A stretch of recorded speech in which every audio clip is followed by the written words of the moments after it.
নমস্কার বন্ধুরা, welcome to my channel Piyali's magic foods. আরও একটি নতুন রেসিপিতে আপনাদের সকলকে স্বাগত জানাই।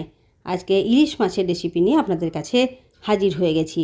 একেবারে অন্য ধরনের একটা নতুন ধরনের ইলিশ মাছের রেসিপি আজকে আপনাদের সাথে শেয়ার করব।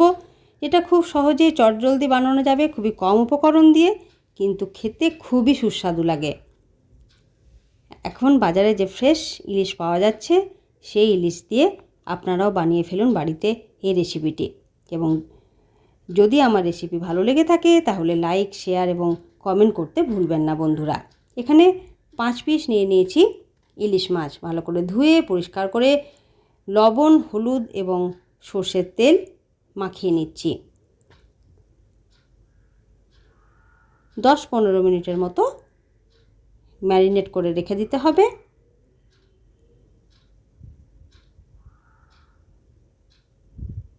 এদিকে একটি মশলা বানিয়ে নিচ্ছি।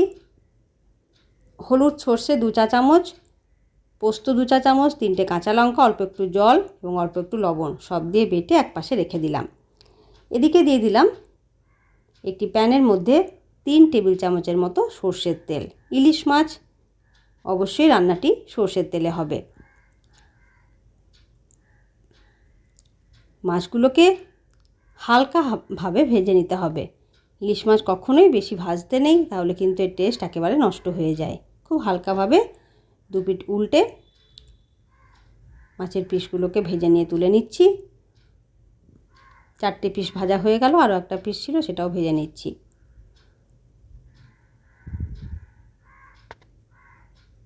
ওই একই তেলের মধ্যে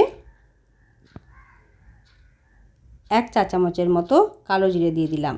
যখন কালো জিরে ভাজার গন্ধ বেরিয়ে আসবে তখন তার মধ্যে দিয়ে দিলাম বেটে রাখা সর্ষে, পোস্ত এবং কাঁচা লঙ্কার পেস্ট। অল্প একটু জল দিয়ে দিলাম এর সাথে, নইলে মশলাটা তলায় লেগে যেতে পারে। পরিমাণ মতো একটু লবণ দিয়ে দিলাম।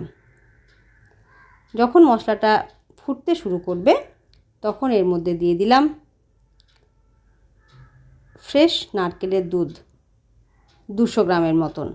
দরকার হলে অল্প একটু জল 1/2 কাপের মতন দিয়ে দেবেন। তারপর ভেজে রাখা ইলিশ মাছগুলোকে এর মধ্যে দিয়ে দিলাম 4-5টা কাঁচা লঙ্কা মাঝখান থেকে কেটে। ঢাকা দিয়ে ইলিশ মাছের একদিকটা ভালো করে সিদ্ধ করে নিয়ে অপর পিঠটা উল্টে দিলাম। আবার ঢাকা দিয়ে কয়েক সেকেন্ডের মতো রান্না করে দিলেই লো হিটে আমাদের নারকেলের দুধ দিয়ে ইলিশ মাছ একেবারে রেডি হয়ে গেল। তাহলে কেমন লাগলো বন্ধুরা আজকের রেসিপি অবশ্যই জানাবেন। ধন্যবাদ।